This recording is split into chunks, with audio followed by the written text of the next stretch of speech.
Hello and welcome to Building Better Brands. I'm your co-host, Aquisha Harris. And today we're going to talk about a slightly different topic, but still under the theme of building your brands. And this message is mostly for business owners. A lot of times we don't know how to maximize our employees' potential. We don't understand what makes them tick. We don't understand what motivates them, what do they love to do, what's their potential, how can we maximize them in the workplace. And a lot of companies are suffering from this thing, especially because millennials are beginning to take over. I know a lot of studies have shown that by 2020, that the millennial population will be above 80% of the working labor force. And it's like, whoa, baby boomers are almost like really freaking out and going crazy because they aren't understanding how to merge or how to create this intergenerational workplace that's going to be productive and of course profitable, right? Because that's important. That's what we're in business for, to be profitable. So my message is for those people who are business owners or managers or director. If you hold some sort of leadership position in your place of business, you don't have to necessarily own the whole entire organization, but if you have a stake in that company and you have people that are under you and your job is to get the work done so that you don't get demoted, or so that you don't get fired, or you don't lose, any profits in the business. And again, that's important. Profits are important. We just have to we have to drive that point home without driving our employees away. So I'm going to tell you a couple different things on how to maximize your employees' potential. There are 4 generations present in the workplace. There are traditionalists, there are baby boomers, there are Generation Xers, and there are millennials. Now there is a common problem when you hear people say this generation. They put a lot of emphasis on this generation when they're talking about teenagers. Those who are 16, 17, 18. And they say, you millennials. Let me stop you there. The youngest millennial should be about 22 right now. 2018, they should be about age 22. And that's a little much. Some scales have them cut off at 24, 25. So I would say the youngest you're going to get for millennial is 22. So if you're talking about somebody who's 17, 18, I'm so sorry to tell you, that's not our generation. That's Generation Z. And what classifies these generations are pop culture, what happens politically, what's happening historically, what changes the area, what tumultuous scandal happened that everybody can remember. I know for millennials, it was Monica Lewinsky. Now, and Bill Clinton, of course. So when you talk about these different things, you have to understand the mindset behind the generation that you're talking to. What drives them? What's their upbringing? What was their socioeconomic class? It's a lot of different factors and a lot of different variables when we go into generations and how to motivate them and how to create this workplace that's cohesive. Now, one thing in my studies and in my experience, just talking and doing different workshops and having conferences and things of that nature, one thing that I see across the board is, regardless of generation, people either want to be there or they don't want to be there, right?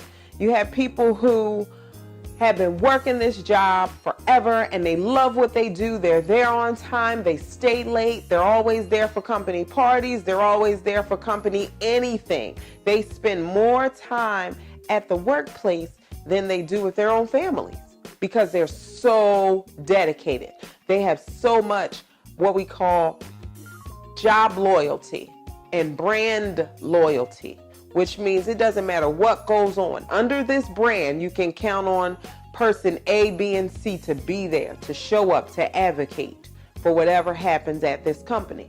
Now, that may seem like a very easy person to motivate, and it is. It is. A person who is already gung-ho about being at your job and being at this workplace and loving this company, you just continue to motivate that person based on what the company is doing and how the company is creating a better world and a better place for other people, maybe disadvantaged people or underserved communities. This is how you motivate the people who are already like so wrapped up in this company, right? So anything that's company related, they're there. Anything you tell them to do that's going to motivate, well, anything you want to tell them things that will motivate them to getting behind the mission of the company, right?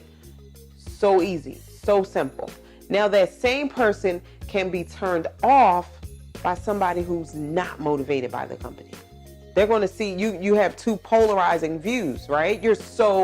I'm so dedicated to being at brand XYZ and you're not. Like, what is your problem? They've done this, they've done that, they done blah, blah, blah, and it can go on and on and on to support their platform and to support their experience at this company. But somebody who is on a polar opposite, somebody who's not motivated, they could care less. That's the person that's going to really cost you money if you don't get them going, if you don't put some fire under them to get them going. And you might be saying, Aquisha, well, what do? I told them, you can threaten them all you want. I told them that they might get fired. I tried to pair them with with Sally, who's been here for 13 years and she loves what she does. I tried to pair him with Joe, who's been here for 35 years and he still is pushing his retirement date back. That might be great in theory, but have you talked to the person? Have you talked to them or have you talked at them? This is what we do. This is what I expect. We do this, this, this, and this. You haven't involved that person at all. You haven't involved your discouraged person or your anti-company person at all. You're just fueling their reasons behind why they either won't do any work or why they'll probably leave in the future. But I guarantee you that they probably won't leave unless something else comes up, because right now they're just going to drain you. They're going to drain you. They're going to be a dead weight on your team. They're not going to put their best foot forward. They could really care less, really melancholy and nonchalant. You don't want that on your team. So how do you motivate this person? What do? You have to talk to them. Really simply. Talk to them. I think a lot of us we see these images of leaders, and you think a leader is supposed to be one way, this dictator, this totalitarian, and this person who's very aggressive and, in your face. No, that's not how you win over people. You don't know what I'm good at. How in the world can I work for you and you have me doing something that's out of my interest, is out of my realm and out of my scope of talents and gifts? I'm just here because I have to pay my rent. I got to pay off some loans. I have kids, blah, blah, blah. Life happened, whatever the circumstances are. You want to maximize the potential in this person. You want to put the fire under this person. Build a relationship. Build some rapport. Find out what they like. Find out what their family dynamics are without being super duper personal. Find some common ground. Maybe the person that you have doing data entry likes to do communication. They may not have the degree for it. They may not have experience with it. But I guarantee you, if you allow that person some space to create and to communicate, pair them up with somebody who's already in that sector so they can see how it flows and see how they, see how the operations are, I guarantee you that would spark something in them. That would spark something in them. Do you have a social media outlet? Is your company active on social media? Maybe that might be the person you use to do a 30-second video. Maybe. And just pay, maybe compensate them a lunch on you, on the company, or a gift card. Something to show gratitude, because they are already getting a paycheck. They don't need thousands of dollars. You're not hiring a third party to come in and do something different. This is somebody that is within your place of business. As business owners and as business leaders, you have to be keen to these sort of things. There's a lot of resources, handbooks, guides, literature galore. You could read until the words are coming out of your ears. But if you don't know how to apply it, it's not going to work for you. You can read 12 styles of leadership, but which one is authentic to you? Who are you as a person? How can you relate to your people? Don't just put yourself into this mold of this is what a leader's supposed to be. This is what a business person is supposed to do and act and be and talk. Disrupt the pattern. Be you.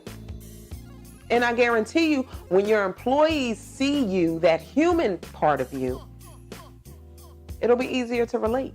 It'll be easier to talk to you. It'll be easier to advocate for the company if I know that you have my back. It'll be better. It will absolutely turn out better. So again, for your discouraged person in the workplace, you want to turn them into an ambassador, so to speak. Give them people love titles. People love to feel important. People love for you to pay them attention. Do that. For a pocket of people at your job, whoever you know or think are swirling around, they hate this job, they, are demotivated, and every time I come here is, woe is me. Find out, attack those people first, not attack in a vicious way, but go to those people first. Talk to them one-on-one. See what their likes, interests, talents, gifts, their dislikes, what turns them off. Have a real conversation. And it doesn't have to be all day. Take 5 to 10 minutes out of the day. That's enough. That is enough. Work is really not that important if the people who are working for you don't want to work. I would want to handle my people problem before I go to that process problem, right? It's true, and it works. Take some time out. Talk to the people who you feel don't want to be there. Find out what makes them tick and create an environment for them that will be cohesive, that's feasible for them and the other people who are in that workspace, because that's important. People are in close quarters. Not everybody's going to get along all the time, but for the greater good, you can create situations. You have that power to create situations that will just totally just change your workplace. That's how you build better brands, whether you are an entrepreneur or a corpreneur, an intrapreneur. Talk to your people, find out what they want, package it up, propose it to them. They're going to say yes. They have to say yes. Okay? So I hope you learned something today. I'm Aquisha Harris. This is Building Better Brands. Bye. You didn't think I had the answer to your problem when it comes to selling products? Well, I do. Thank you for tuning in to Building Better Brands. I'm your host, Aquisha Harris. And we have something special for you today.